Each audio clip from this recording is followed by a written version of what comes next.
Many people have no idea how important their thyroid is in their health. It is a small gland, but it has a huge impact on your energy levels. If you're always feeling tired and cold, especially in your hands and feet, and you feel like you have a sluggish metabolism, your thyroid probably plays a part in all of these symptoms. In this video, I'll break down how you can naturally boost your thyroid function and why it's so important to keep this tiny but very powerful gland in good shape. To start off, what is the thyroid and what's its role in your body? It's a small butterfly-shaped gland located at the base of your neck, right under your Adam's apple. Even though it is very small in size, the gland is a major player in your endocrine system, which is responsible for hormone production and regulation all throughout your body. One of its main jobs is controlling your metabolism, which is the process of converting the food you eat into energy. Think of it as your body's energy regulator, helping to keep things running smoothly by controlling how fast or slow your body functions. The thyroid produces several key hormones, with the two most well-known being thyroxine, T4, and triiodothyronine, T3. T4 is the inactive form and makes up the bulk of thyroid hormone production, but it needs to be converted into T3, the active form, for it to have a noticeable impact on your metabolism. That's because T3 is responsible for the actual metabolic processes, like regulating your body temperature, heart rate, and how efficiently your body burns calories. The gland also produces other hormones, like calcitonin, for example, which helps regulate calcium levels in the blood. But in this video, we will focus mostly on the star players, so T4 and T3. Like I said before, both of them play a critical role in your metabolism. When your thyroid is working properly, these hormones help make sure that every cell in your body receives the energy it needs. But when your thyroid isn't producing enough hormones, everything can slow down. This is a condition known as hypothyroidism, and it can be diagnosed through certain blood tests by your doctor. That said, we do often encounter people with normal thyroid blood levels that still show signs of an underperforming thyroid. That's the problem with blood tests. They only measure how much of a hormone is found in the blood, but not how active it is inside the cell, which is where the actual biochemistry happens. Some of the symptoms associated with a reduced thyroid function include fatigue, being sensitive to cold, especially having cold hands and feet, dry skin, muscle weakness, and sudden or unexplained weight gain. On the flip side, if your thyroid is overactive, known as hyperthyroidism, your metabolism speeds up too much. This can lead to symptoms like unexplained weight loss, nervousness, rapid or irregular heartbeat, hand tremors, and anxiety or feeling on edge all the time. Since this video is all about how to naturally increase thyroid function because a slow thyroid is more common, we will focus on that instead of how to slow down your thyroid function. Of course, always discuss all of this with your practitioner because this isn't medical advice and just for educational purposes. So if you're experiencing symptoms of hypothyroidism, definitely get tested correctly. The test usually involves TSH, so thyroid stimulating hormone, free T3, free T4, and possibly also thyroid antibodies to check for autoimmune conditions like Hashimoto's. But again, there is a subset of people who have borderline hypothyroidism that doesn't show up on blood tests, but it still impacts their energy levels.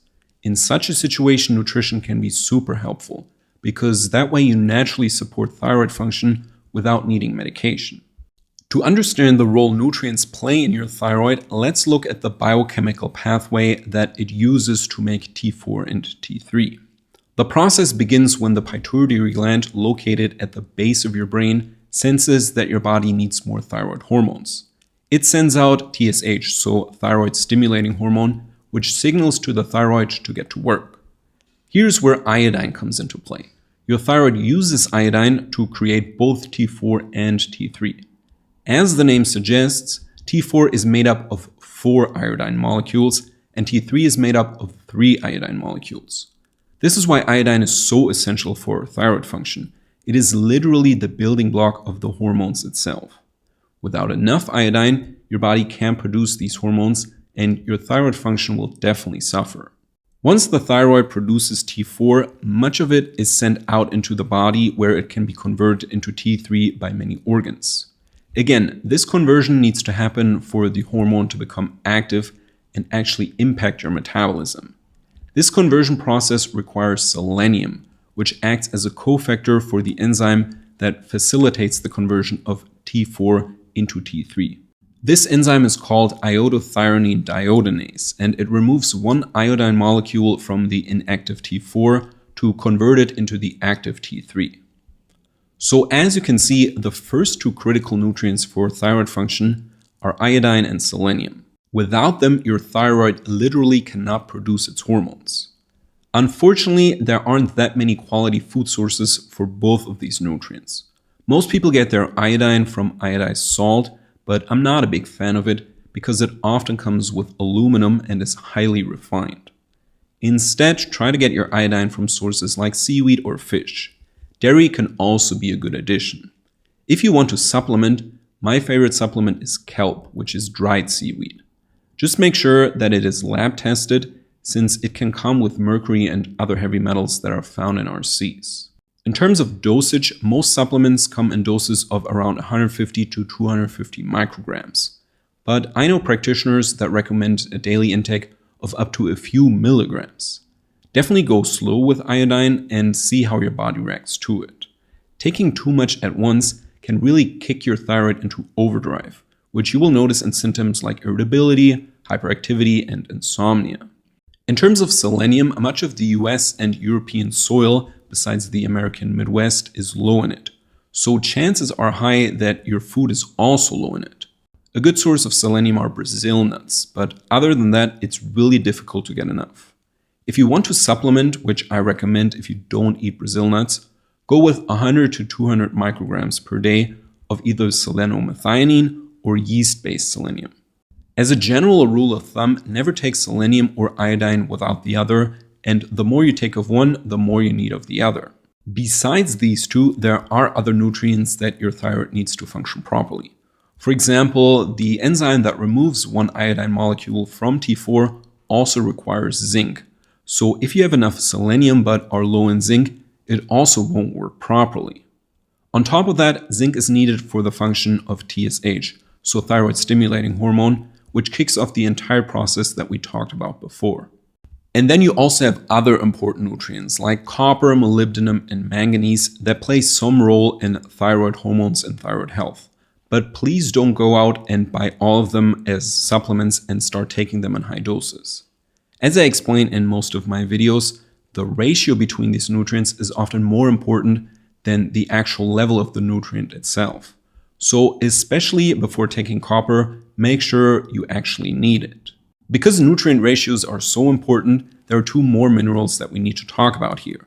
They don't directly affect the release of thyroid hormones like the ones we talked about before, but they still influence how your body reacts to thyroid activity. They are calcium and potassium. Calcium has an antagonistic relationship with thyroid activity because it can bind to iodine receptors and negatively impact thyroid hormone use. Normally, this isn't a problem because most of our calcium should be in the bones and teeth. But many people nowadays suffer from tissue calcification, where calcium starts to move out of the bones and then it deposits in the soft tissue. That means that calcium is no longer where it should be and instead interferes with tissue, slowing down thyroid function and making organs less receptive to the thyroid hormones. High calcium levels usually don't show up on the blood because the overload happens in the tissue, so it's better to do a tissue test like a hair analysis. Potassium is the counterpart to calcium, at least in terms of thyroid health. It sensitizes your cells to the hormones and dissolves calcium. Unfortunately, people who have too much calcium in their tissue usually also have a potassium deficiency, so they suffer from high calcium paired with low potassium.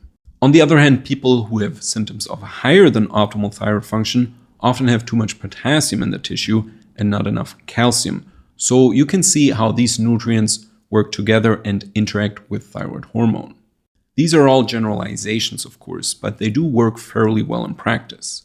This is just something to keep in mind when you are increasing thyroid function but don't seem to notice anything. It might be a calcium-potassium problem instead of an iodine or selenium problem. Great, as you can now see, there are a lot of nutrient players involved in your thyroid. But supporting your thyroid function naturally isn't as complicated as it might seem. The key players really are iodine and selenium, with zinc coming in third place. If you avoid deficiencies in those, you're already in a good place. And then if you want to dive even deeper, you could also keep an eye on your calcium and potassium levels, but that's usually optional.